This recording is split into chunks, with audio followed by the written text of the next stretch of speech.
Hey everybody, Johan Magnusson here, Big Swede Barbecue, and today we're smoking a full Packer Brisket on the Memphis Wood Fire Grill.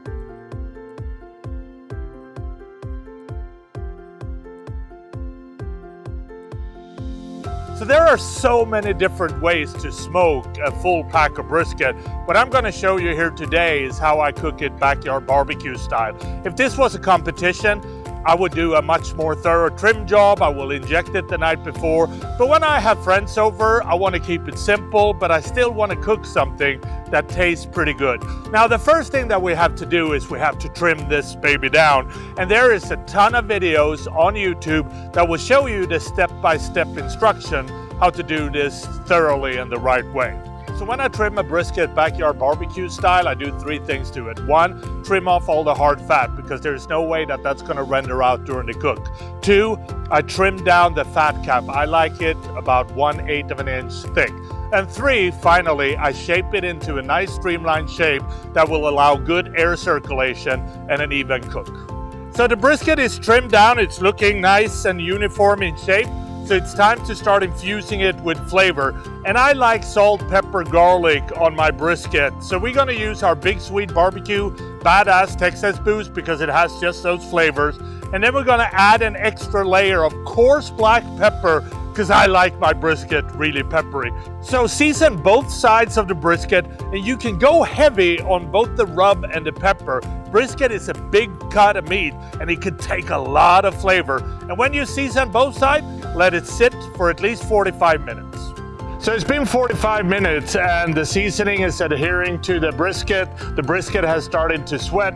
So it's time to light up the Memphis Wood Fire Grill. And you want to set it to 230 smoke mode. And I like to use oak or hickory wood pellets when smoking brisket. You want to put it fat side down because in the Memphis Wood Fire Grill, the heat comes from underneath and the fat cap will help protect the brisket. And then you want to slide an aluminum pan with some beef broth underneath to collect all the drippings. Every hour, I like to spritz the beef brisket with a mix of apple cider vinegar and water to keep it moist during the smoke.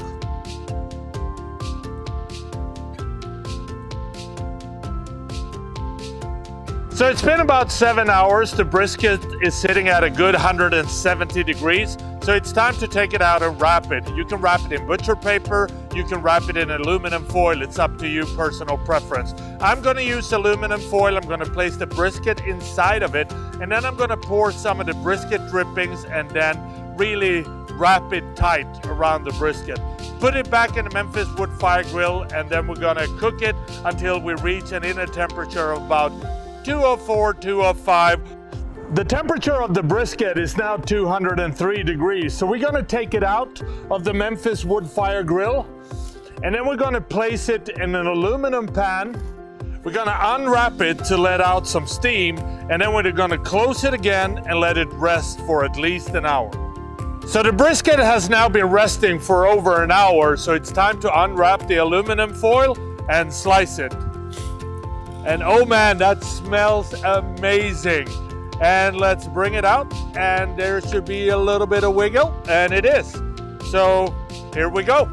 So that is how you smoke a Packer brisket on the Memphis Wood Fire Grill. Now if you like this recipe, please subscribe to Memphis Wood Fire Grill's YouTube channel or check out their website www.memphisgrills.com for more recipes like this.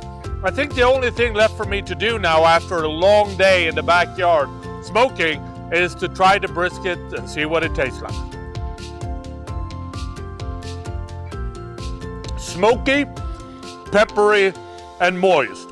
Exactly what I'm looking for in a brisket. I hope you try this recipe at home. It is really good. Happy grilling!